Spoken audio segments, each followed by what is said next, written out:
shoutout sa ating lahat dyan. Tayo po ngayon ay magluluto ng ating, ano nga ito, ang tawag dyan? Bean sprouts. Ayan, bean sprouts. So, igigisa po natin siya sa bawang at sibuyas. At meron po ako ditong hiniwa ng pork liver. So, ipiprito po natin to. So, ito, lalagyan ko po siya ng kaunting black pepper. At yung may kalamansi na soy sauce. Natin bago natin i-prito. Yan. So, yan. I-prito muna natin ang ating ng baboy.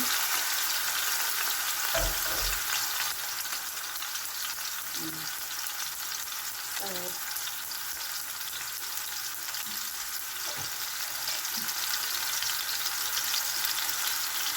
prito natin siya na madali lang naman ito i-prito. Lagyan natin ito siya.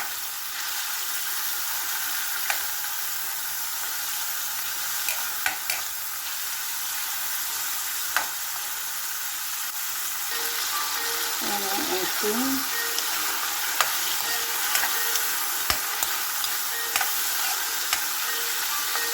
ilito-ilito pa natin siya.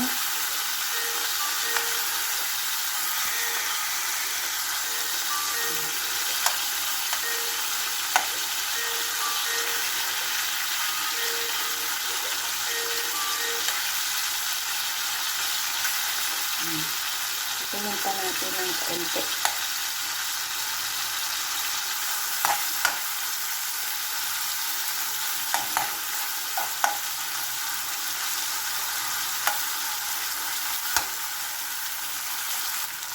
Ayan.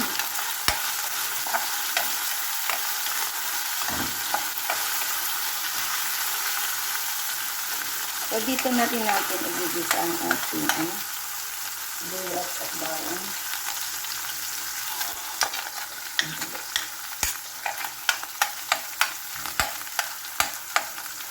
Ilagay na natin ang white onions. Ayan, white onions.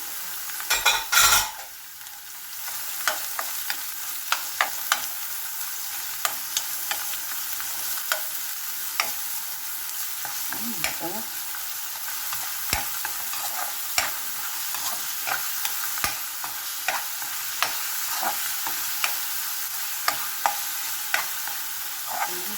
Ang bango niya. So, madali lang naman po ito lutuin. Ilagay na po natin ang bean sprout o togi. Tinatawag.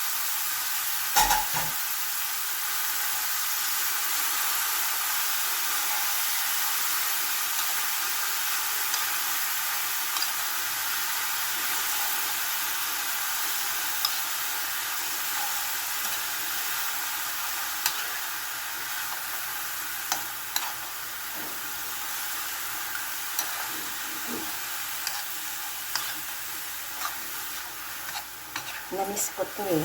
Tagal lang hindi ako nakakain ng togi. Yan. Sabi ni Ate Susan, masarap daw to lagyan ng takwa. Pero wala akong takwa. Okay na yan siya. So, lagyan ko siya ng oyster sauce.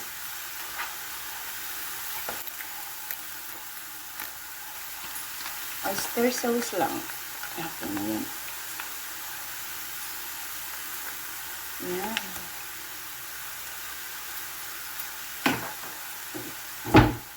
At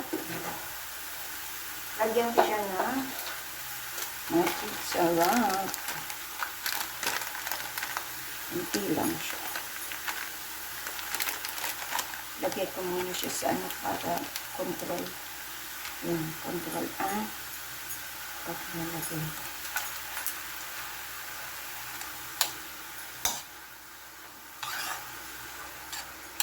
Lapit ng maluto.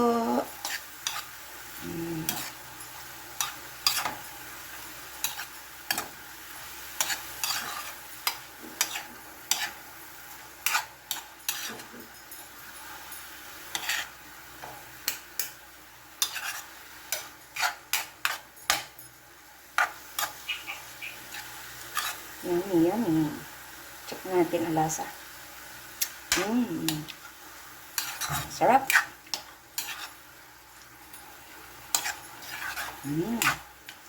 So, ilagay ko na po siya sa ating serving bowl.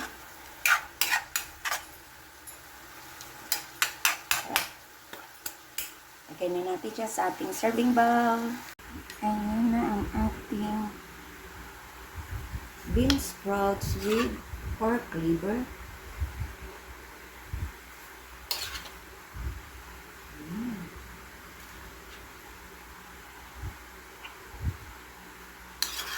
Simpleng luto at madaling lutuin. Very easy to cook lang siya.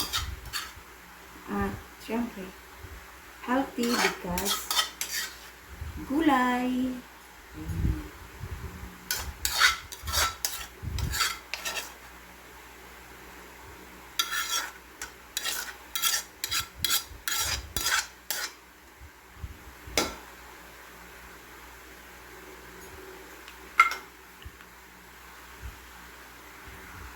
So, ayan na po ang ating bean sprouts with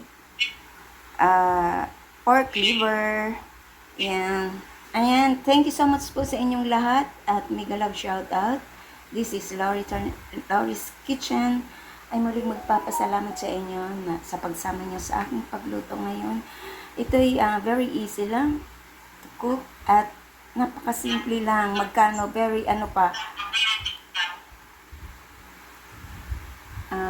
very cheap, affordable sa ating wallet. Ayan. Pangmasa na pagkain. So, salamat sa inyo dyan. At sa hindi pa po nakasubscribe ng aking channel, please do subscribe and hit the bell button para lagi kayong updated sa aking mga lulutuin. This is Laurie's Kitchen. Thank you and mega love shoutout sa inyong lahat yan. Kain na po tayo. Bye!